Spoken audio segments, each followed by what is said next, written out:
I see you mix. One more? Okay. All right. I'm just going to say hello while we're waiting for that one more person to come in. My name is Rebecca Bospian. I'm the Vice President of the Herrin Area Historical Society. Our president is out of the country. Again, he is traveling. He's a traveling man. And I don't blame him. If I could, I would too. But at any rate, welcome to everyone. I think we have some applications for membership back there if anybody is interested in joining the group. It's basically a $25 fee per person, $35 for a family. And if you own a business, we charge you $50. So, by golly, we are good to you guys. And what that goes to is just the operation of the Historical Society. We get donations for particular projects like the Coal Miners Memorial, we are responsible for that. And Stotler Cemetery, we get donations for that too. And any of those things, if you're interested in them, like Mr. Murphy here is, Right, Mr. Wright, I'm sorry, Mike. I'm sorry, I knew as soon as I said it, that was wrong. That's Mr. Murphy. Mike, has you given us any money lately? Thousands. I think you've been with him. Exactly. But at any rate, Mike Wright is representative of one of the local miners' unions, and if you get the newsletter, that's part of what you get as a member. You would have noticed that we did a little article about the local, I'm forgetting the name, 1545. They donated for the Coal Miners Memorial. And we have recently finished a paint job of the wall, and it's just absolutely beautiful over there. The exact colors of what it looks like in a mine, an underground mine. So that's I learned that with this project. I didn't know that they were, I just figured it was black. I thought it was color, I didn't know. But at any rate, it's these beautiful colors of the desert. And the local gave us another $500 to work with the lighting that we have problems with. So we're going to spend that donation for that. So at any rate, you're welcome to join. And I think I have some board members here. If you are a board member, would you please stand up? Stand up, stand up, stand up. Stand up, Don. Stand up. Just two? Oh, there's one. Cheryl's already standing. Okay. And Gordon, yes.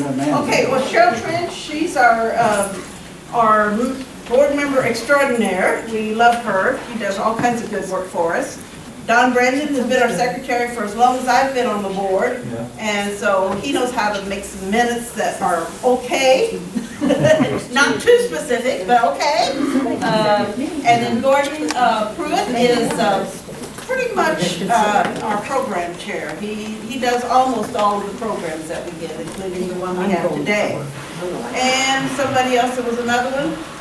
Cindy, our newest member. Stand up again. I did. Well, I want you to stand up again. They haven't seen you. You're our newest member. They know I'm stubborn. I'm sitting. Okay. I haven't found out how stubborn. Yeah, I know. She's already threatened me. But let's get this show on the road by introducing Gordon Pruitt, who is our, as I said, our program chair for today, and he's been on the board a long time as well. So we look forward to it. Since the beginning, really? Sure. Oh, wow. You're good. Well, I've only been on for like 5 years, so that's good. I just have a few brief remarks.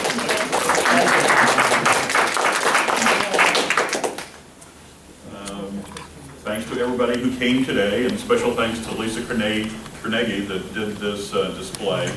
The sheets that's similar is an FBI report, which is quite curious and interesting to read, and she did a great job in finding some of the copies of the Southern that dealt with the events of the day in December of '78. But she has spearheaded this unusual program as well. Our Historical Society's programs are usually prompted by a speaker's availability, a book's publication, or the release of a documentary, but today's program owes its start to a 2014 posting on Facebook by Joey, who recognized the anniversary of the events of December 21st, 1978. Interest in the infamous Garrett, Trapnell, and the curious events of that day have faded little, and in researching this event, I was surprised to learn that the ill-fated TWA Flight 541 has its own Wikipedia page. Both speakers today are native sons of Herrin and require a little introduction. Joey is vice chairman of Visit SI, a local tourism agency, and he's vice president of Herrin Festa Italiana. He's been a reporter for some of the area's leading radio stations, as well as a writer for the Southern Illinoisan and the St. Louis Globe-Democrat. That's going back a few years. He is currently senior lecturer in broadcast journalism at SIUC. Gifted with golden vocal cords, Joey is also the voice of many locally produced documentaries, including The Magical Season, the 1957 Herrin Tigers, and that DVD is available for sale at the back of the room. And Doris is holding up a copy as we speak. As for Mike Murphy, I've known Mike since the Kennedy administration. He's called games for John A. Logan and SIU, and he's currently in his 38th year of doing play-by-play for the Herrin Tigers, and I did say 38. He is also the host of the very popular Saturday morning show Sports Voice, and he is the sports director for River Radio. By day, he is the general manager of Custom Tours and Travel, which is the provider of ground transportation for the NBA, WNBA, and the NHL. Ladies and gentlemen, Joey and Mike.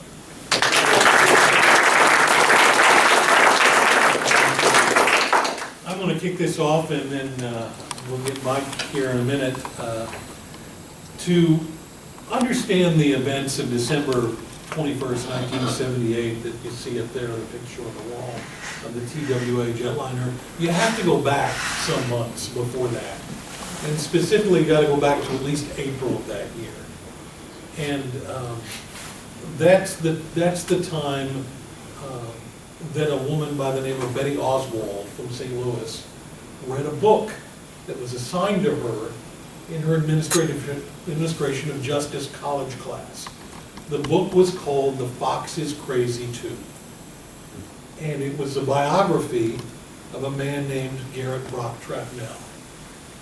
Now the book tells, this is all before any of this happened, the book tells about Trapnell's exploits, where he had robbed at least 6 banks, stole at least $100,000 in jewelry in the Bahamas, claimed to have run rifles and guns for Fidel Castro as part of the Cuban Revolution, conned numerous people. I mean, just dozens and dozens of scams and crimes and skyjacking, which eventually ended him in the Marion federal prison.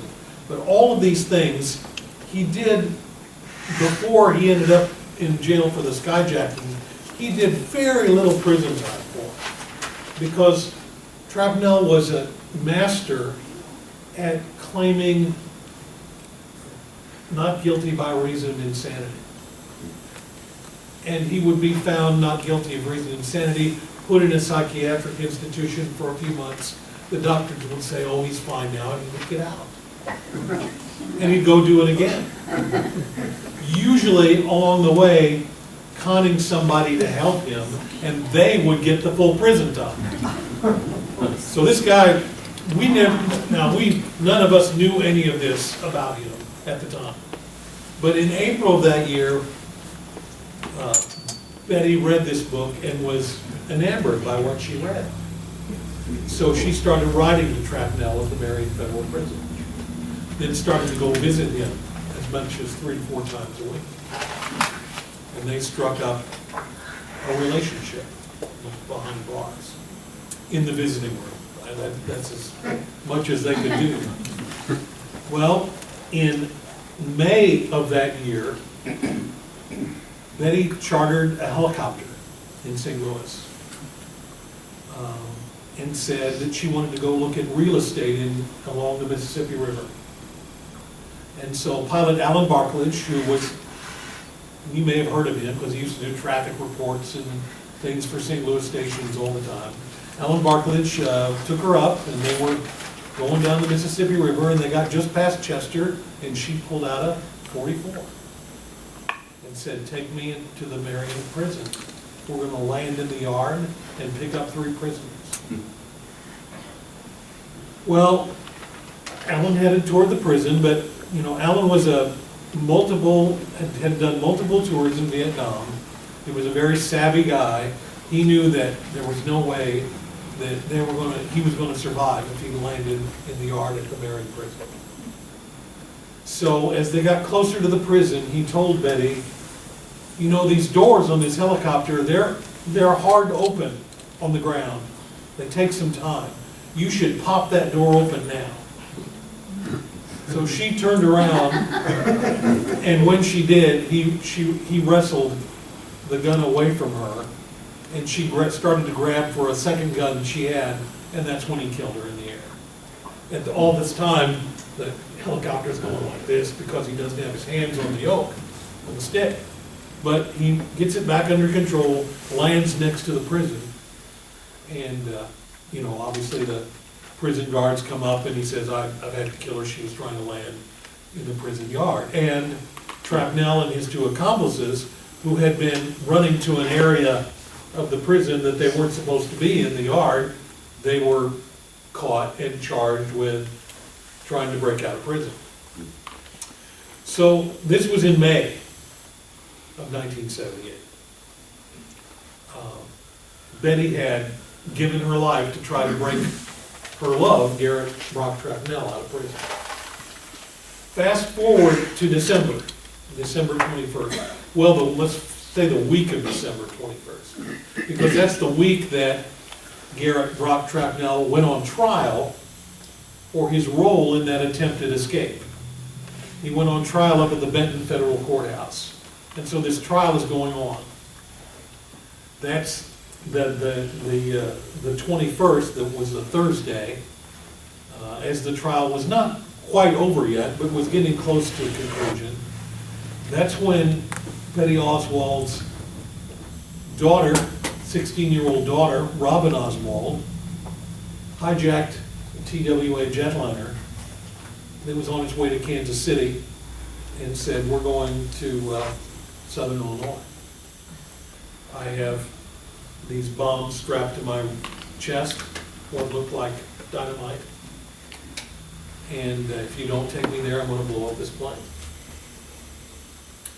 So the airliner headed toward Marion, and the authorities here, the law enforcement, had a little bit of a heads up because this happened near Kansas City. So they had a little time. They knew that the airliner was coming this direction, so everybody scrambled.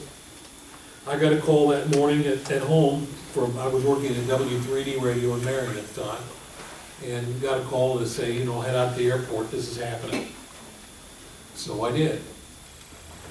My boss at the time, Steve Land, was already at the airport terminal where they had herded most of the arriving media.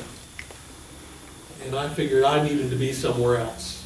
It wasn't going to be any good for me to be in the same place. So as I'm sitting there near the entrance of the airport pondering what to do next, a Herrin fire truck pulled up. Well, I was a Herrin volunteer firefighter at the time as well. So, this is a pretty good opportunity. So I jumped on the back step of the fire truck, and it headed up the service road back up toward the control tower, which was on the more of the west side of the airport. And so I ended up there at Aeroflight, the Aeroflight hangar, with just me and one other news reporter there, Jamie Mitchell from WRAJ in Anna. And we had both managed to sneak in there. And the only other people there were one Williams County Sheriff's deputy and the office staff there at Aeroflight, Charlie Stoker, his wife, and her office staff. And so We spent the day there. And it was a day, because this thing unfolded over 10 hours once that airplane hit the ground. So I spent that day filing stories not only for W3D, but also for KMOX in St. Louis, and then they passed that stuff along to CBS in New York, and I later heard from friends all over the country that had heard me on CBS. And also for the Canadian Broadcasting Corporation, who called and wanted some reports, so a show called As It Happens that they have every day all across Canada.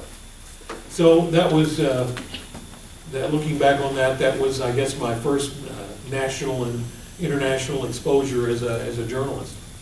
I have to say, as of all the stories that I've covered over the years, this is certainly the most memorable. Now, while I was watching, and we'll get back to the chronology of the events from my perspective in a little bit, but as I was placing myself there by the control tower, Mike had a different scheme of attack, and I'll let him tell you about where he ended up. And I'm pretty much in awe at where he got. Well, first off, I was driving from Carbondale that morning, and when I got to the intersection of 13 and 148, I noticed all the cars on the side of the road, everybody standing looking toward the airport. And I thought, is there a plane going to crash? Is there a plane coming in crippled? So I just drove on through and got to the airport and turned in, and there was a officer there, and he said, you know, I don't know, passenger or media or something. I said, media. He said, go to the left. So I pulled in the left, and I still didn't know what was going on. And I climbed out of the car, and there were several photographers there. One was Cesar Morani, one was Butch Nevius, and another guy, I can't remember. I still didn't know what was going on. And they were all talking, just very excited. This guy said, I would give somebody $100 if I could get out to the end of that runway. I said, hell, I can get you out to the end of that runway. I said, what's going on? And they said, well, there's a plane out there, it's hijacked. And I said, I think I can get you out there where that plane is. So we all piled in, it might have been Caesar's car, and started driving down, and it's called McCree Road now. It goes straight out. And I don't know, are any members of the McCree family here? They didn't make it. They didn't make it. I'm very sorry, because I wanted to hug them. When we got at the end of the road, there was the plane just sitting behind a fence right at the end of the runway. That jet. And these guys were like, wow, you know, the guy gave me my $100. They were climbing, everybody was happy, and I bet we had been, I don't even think they'd been able to take a picture. And two black sedans roared up. Guy jumped out with sunglasses and said, we're cordoning off this area, you've got to leave immediately, everybody out. And so, you know, they started piling back in their cars. Well, I didn't have a camera. I was just, you know, so I just started walking across this yard to this house. And this guy says, hey, he says, where do you think you're going? And I said, I'm going to my house. And he said, well, by God, you better get in there and stay there. So he stood there and watched me. And I crossed the yard wondering how I'm going to break into this house. And I went up on the steps and tried the door, locked. He said, what's the matter, can't get in your own house? About that time, a car pulled in the driveway, and it was Mrs. McCree. And I didn't know she lived there, but I had given both of her kids swimming lessons out there in the pool years ago. So I just started walking down to her. Of course, she got out and was going to say, well, Mike, what are you doing here? And I kind of interrupted her, and I said, I can't get in her house. And she's like, oh, and I said, just get me in the house, I'll tell you later. And she put her arm around me, and we started going to the house. Everything would have been fine. But Butch Nevius, with his camera, came running across the yard, little rabbit. And that guy then knew, you know, that something was up. And so she let us come in the house. And from her the side of her house, I mean, we were literally almost at the fence. And we could look out and there it was, just, I mean, right in front of us. And I had a front row seat, and I had two interns at WJPF, two SIU students. One's name was Greg Eklund, the other Paul something. And I called those guys and I said, this is where we're gonna set it up. And I said, I'll send reports back, you hook me up. And we were at the time a mutual affiliate, so they wanted to have stuff there. Then at one point, as it was getting darker, I knew, I would end my reports with, this is Mike Murphy, 600 yards from the hijacked airliner.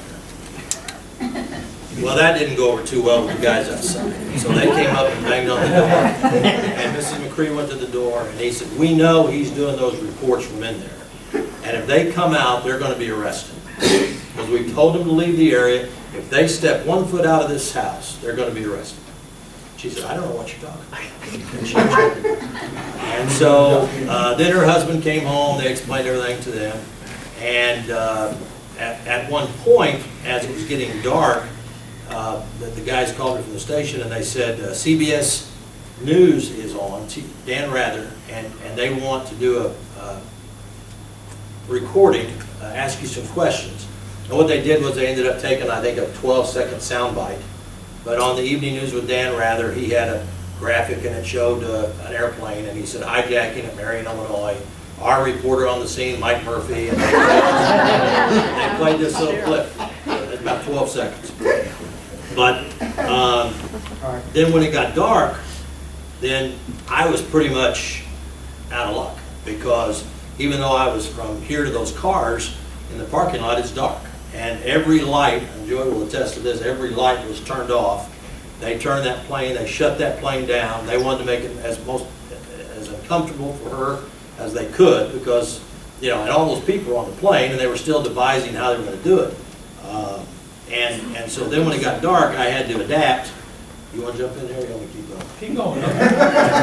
And so when it got dark, I said, man, we got to do something here.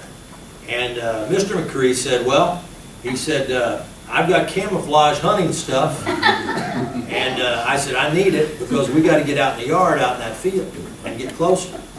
And he said, you do know that that plane is loaded with dynamite. I said, how far could that blow? So they put us in camouflage and put black stuff on our hands a little bit. And he said, now if you get down the steps here, because we're in the backyard, and those guys couldn't get, the FBI just couldn't get in this backyard. He said, if you can get down and out to past our garden and go over to the left, there's a brick against the fence. You lift that brick up, you pull the fence up, you can go right in there and you're out in the field. So Butch said, let's do it, let's go. So we got down the steps, got on our stomachs, G.I. Joe'd it all the way to that garden, got over there was a brick, we lifted it up, and we come out, and we're out in the field.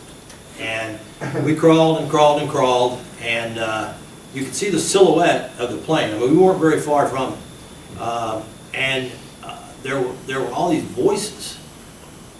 And I was like, what in the hell? And some old guy said, I don't know where I'm at. He said, I'm in mud. Well, he was about to step on me. And I was like, and what it was, and Joey can probably explain this too, is at some point they had devised, and I didn't know this because I'm out there with, I don't have, and at some point they had brought a service vehicle out, right? And they were going to bring meals out to the people, and I guess had to fuel it up, right? No, they brought out a generator for power and brought some food out. But as all of this was going on, once they got the door open to the plane, what happened is some of the passengers would stand up blocking her view, and other passengers would start getting off. Yeah. 2 and 3 at a time. They kind of shoo them off. The people in the back of the plane, everybody She had let, first of all, she had let a few people off early. Yeah. All the children, people that had some medical problems. But then they started, especially after it started getting dark, they started sneaking people off the plane. And so what Mike was run into was people that had been snuck off the plane, but they were snuck off the plane and told, go out there into the field. Yeah. Where she can't see him. Well, then, they didn't know where else to go. Yeah, and so this guy was just about to step on my hand, and I said, hey, buddy. And that was the only casualty of that. And the strangest thing, and I've thought back on this to say, did this really happen? And help me if you remember this. It was so surreal. For just a brief second, and I mean like 1001, then it was gone. They turned the runway lights on. Do you remember that? They flashed the lights on, and I guess to help these people navigate where they were. But it was just 1001, and when they did that, it was the most surreal scene I have ever, because the armory's right over there. They had like a half track full of guys with like troops. They had people all over here. They had people down here. I mean, that place was packed with, I thought it was like World War III. Sharpshooters. Snipers, I said, hell, Butch, I thought we were the only guys out here. and of course, he didn't say much. I think Butch was a little bit, he was in over his head. And, but when they did that, and they flashed those lights, and some of the people could make their way out. And then, I mean, do you want to talk about when she gave up? Yeah, eventually, they got everybody off the plane. I mean, once it got down to just a handful of people, she let everybody go, and so it's just her. And they're trying to decide whether to, shoot her and end it or what. Yeah, but didn't they ask her, how do you know how to wire such a complicated device? Yeah. She was like 16 years old. 16. They just didn't believe she had the knowledge to. And they were debating, later on, the FBI people were saying they were debating whether or not she could have done it, she could have or not. But in any case, they stormed the plane and basically said, Robin, you don't want to die like this, right? And she gave up. And later on, they said she really, probably had never had any intent to hurt anybody. The so-called dynamite ended up being railroad flares, and the detonator was a doorbell. Doorbell Yeah. yeah. And so, probably what I didn't say is her demands were for Garrett Trapnell to be released from the federal courthouse in Benton, where that trial was going on, and brought out to this airplane, and they were going to fly off together. So she had hijacked this airliner to try to get him out of the federal courthouse where he was. So it ended after about 10 hours, and there were no, the passengers were all okay, and she was okay. And when you think about this, Garrett has convinced two women to risk their lives. One of them gave up their life to try to break him out of custody.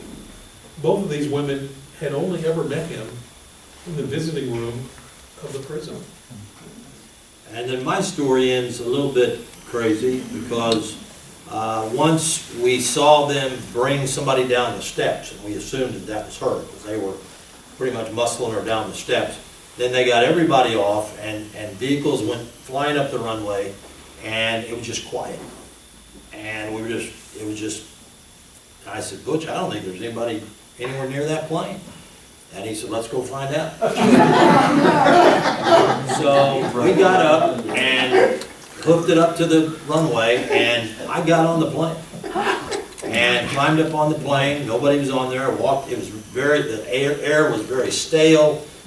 You can imagine all those hours, they'd had the air off, and it was just all the people, and the BO, and the nervous, and sweat, and everything else.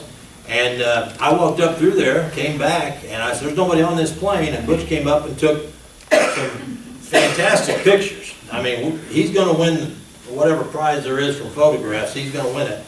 He comes down, we get down off the plane, he said, Murph, I gotta take one on the outside. I said, Butch, I said, you know, if you shoot this with that flash, you know, and I said, we better be ready to move. And he said, I'm gonna take 2 of them.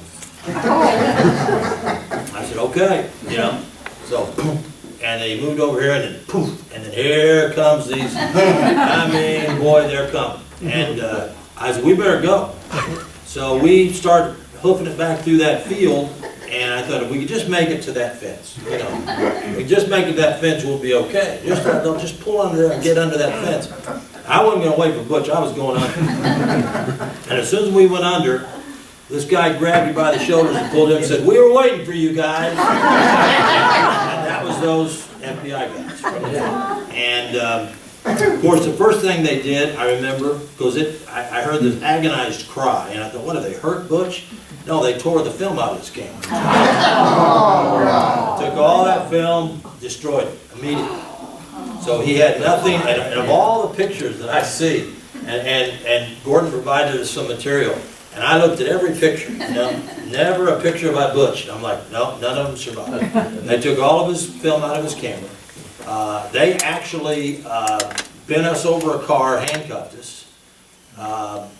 We had to give them some identification. We gave them our driver's license, and we kept telling them we were media, so I had a media card. And this guy had me over the hood of a car, handcuffed. Joey and I were talking about that. We think we know who the guy was now. And he was asking me questions, another guy was asking Butch questions, and in the course of that, this guy said, boy, your voice really sounds familiar. And at that time, CIL did SIU, JPF did SIU, I mean, we all did SIU sports. And he said, were you the guy doing the SIU Wichita State basketball game the other night? And I said, yeah. And he said, man, I really thought that SIU was going to win that game. Yeah, I'm handcuffed over the I said, you know, I said, I missed those 2 free throws at about that 1 minute mark. And he said, yeah, but he said, you know, that substitution there. And then his buddy over there came over and said, do you mind? And I said, and he said, well, I know who this guy is. This guy's, you know, Mike Murphy, he announces for the, he said, you know. So anyway, they finally told us, they gave us a very, very stern lecture. They said, we're not going to, you know, they took the hand and everything was fine. And they said, they are going to keep our media cards. And I'm like, and so then they said, so then they all started getting in the vehicles to leave. And I said, hey, and this guy turned around and he goes, what, you know, and I said, you know, I said, we're stuck out on this road. The guy says, you expect us to give you a ride? I said, it's a Christian thing to do. And so they gave us a ride back up to the terminal. And by that time, what time was it, 2 o'clock in the morning? No, it wasn't that late. It seemed like it was. Started at 10 in the I was laying morning. in a We field. started 10:30 in the morning, Yeah. lasted for 10 hours. Okay. And so, Midnight? you may have been by the time you were out there. I was out there a little bit longer than you were. Yeah, you were. But, Anyway, we think that was Pete Grove, if Yeah. any of you knew Pete from Carterville. yeah. Probably. But as Joey said, it had to be, and I'd only been news director at JPF for like 2 years. So, you know, some people say that was crazy. Some people said that was brilliant. I just was kind of going with the flow. And, you know, it was exciting.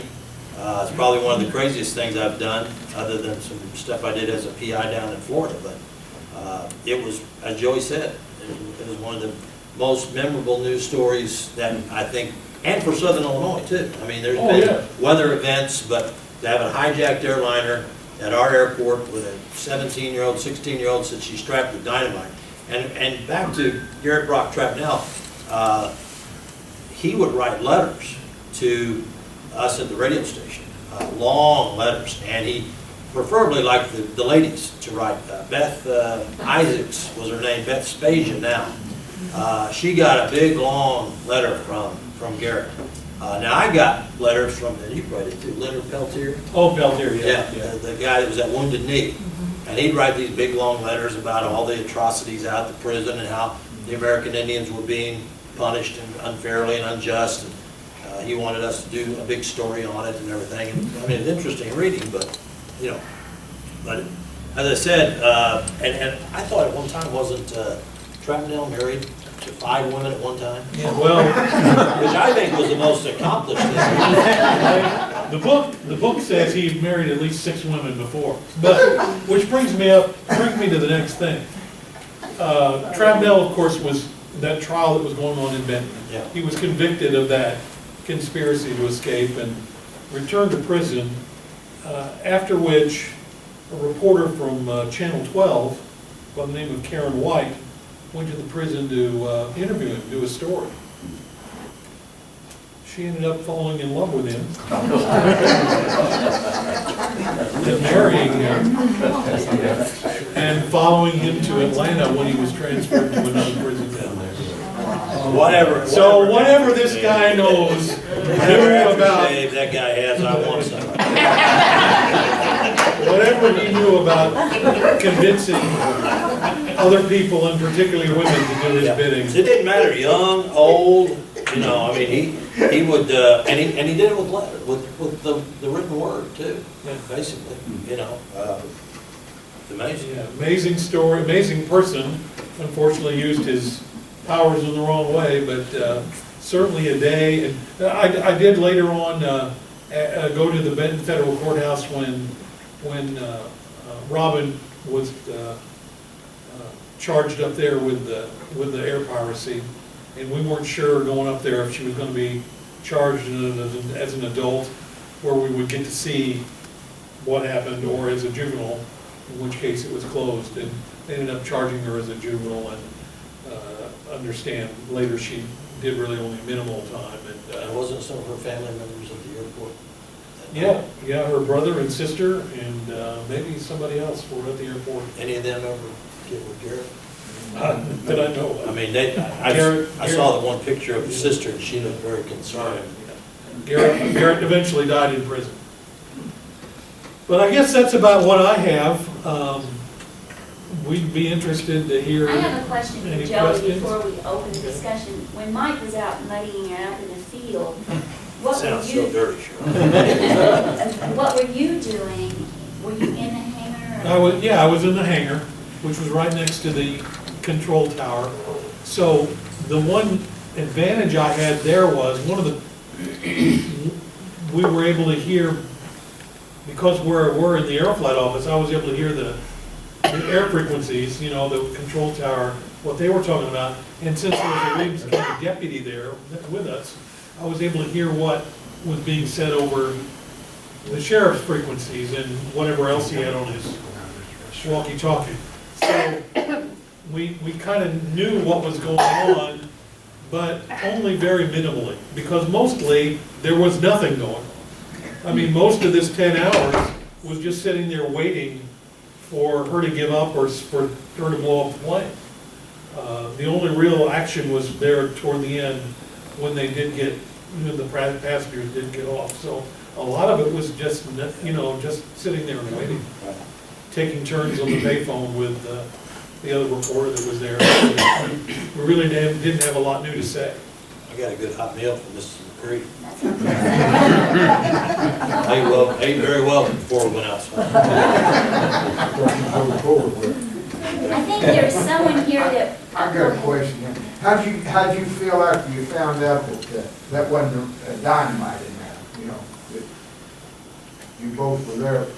Well, I mean, I didn't know really, I guess if I was stupid enough to go out there with dynamite, I was fine if it was road flares.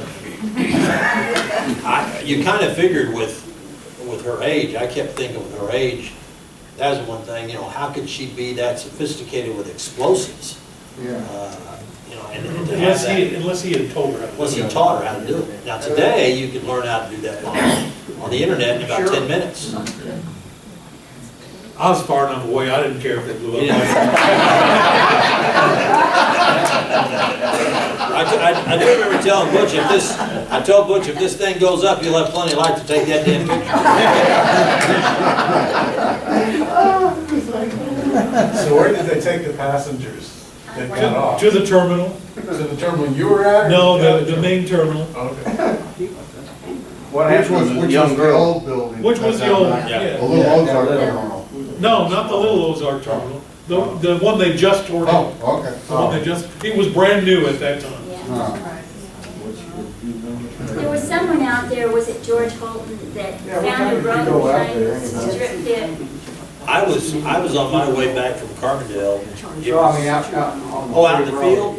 Well, Well, when you he, haven't seen me, because I was out there with binoculars. I don't know how I remember it was dark, and I was watching. yeah, I can't remember who I was with, but we sitting there, and we sat there for at least half hour. did any guys try to run you off? Because we weren't, when we got out there, it was daylight. And that's why, you know, they were all excited, because they were gonna get to take pictures of the plane. But those guys showed up almost immediately, This and, was in the evening, this was in the evening. yeah, really, man, you must have been camouflaged up too. Got that little fixed-screen camera. I remember sitting, driving up, we had a binocular, we were sitting there watching, Yeah. and we could see, then they had the lights on. Yeah.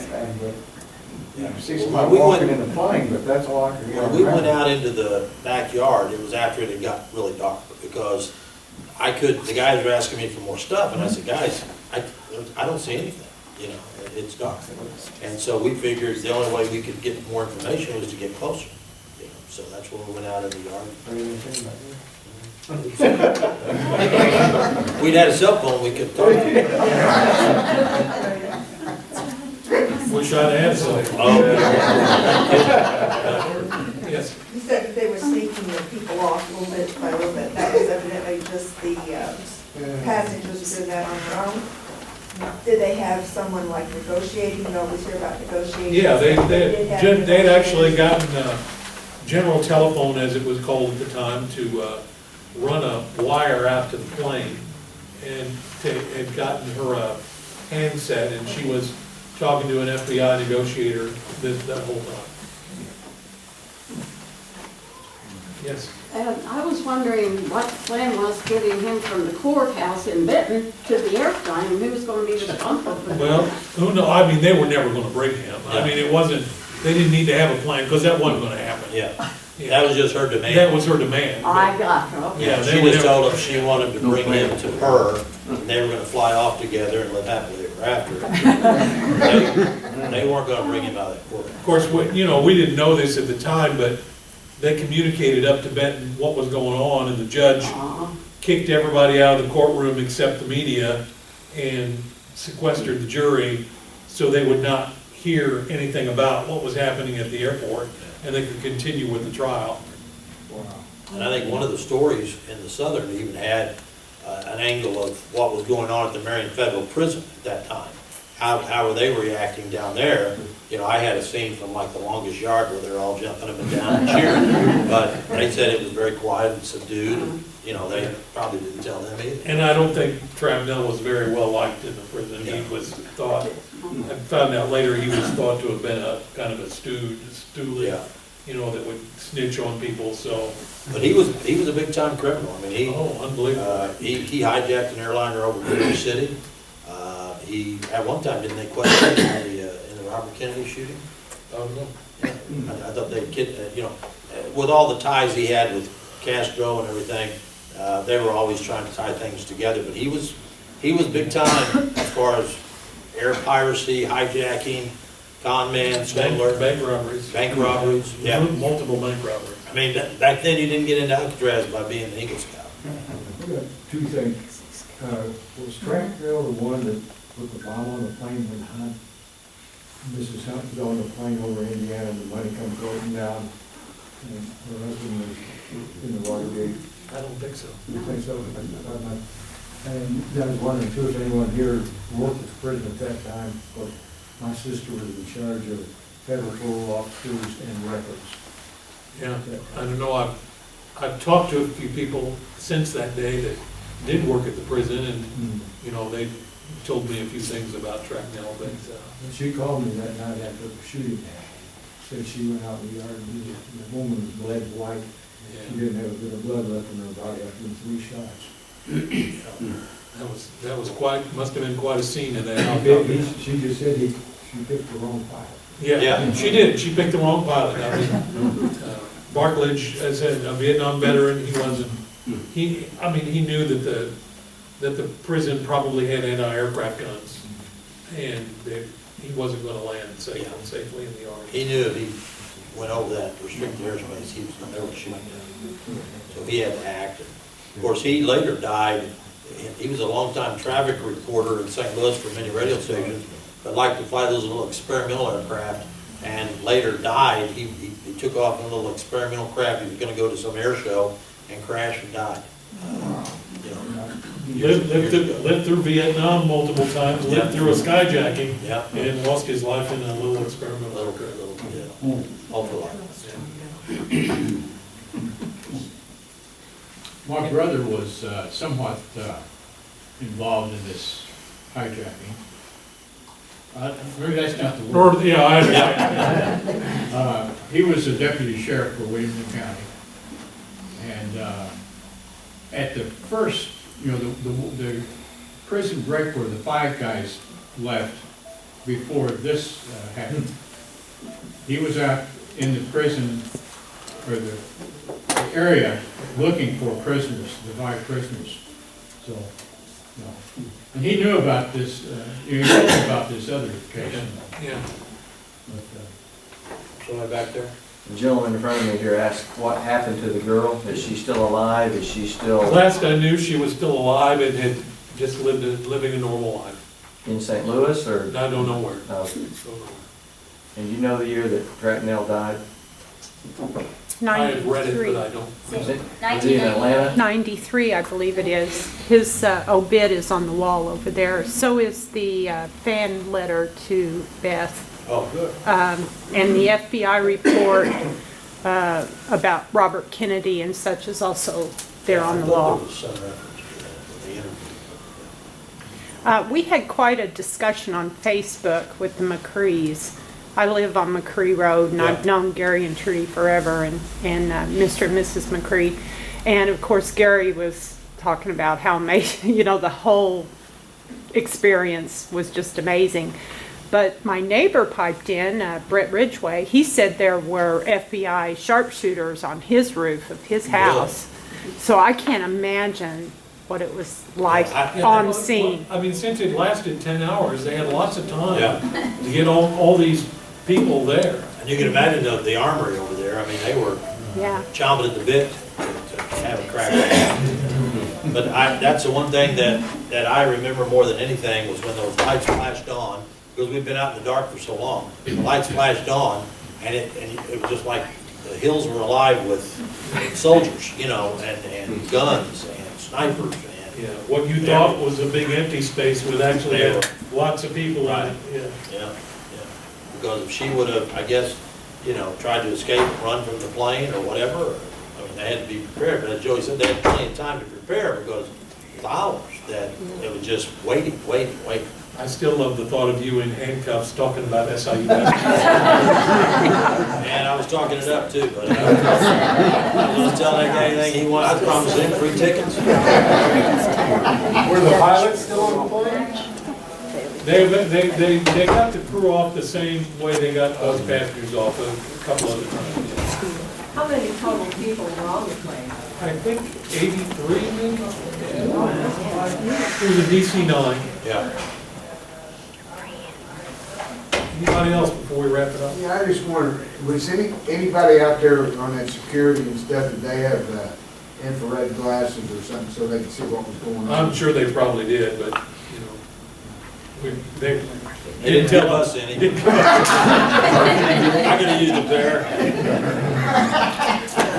Well, at least you made $100. That's right. These guys on equal footing. All right, well, if that's it, thank you very much. We want to thank Joey.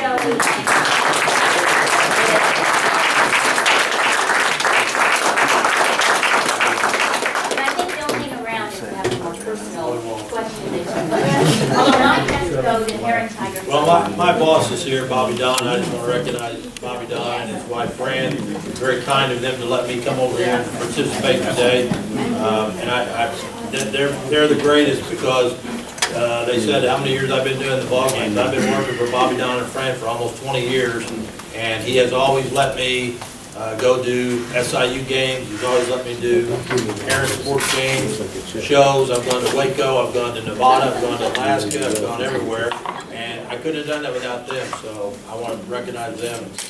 Yeah.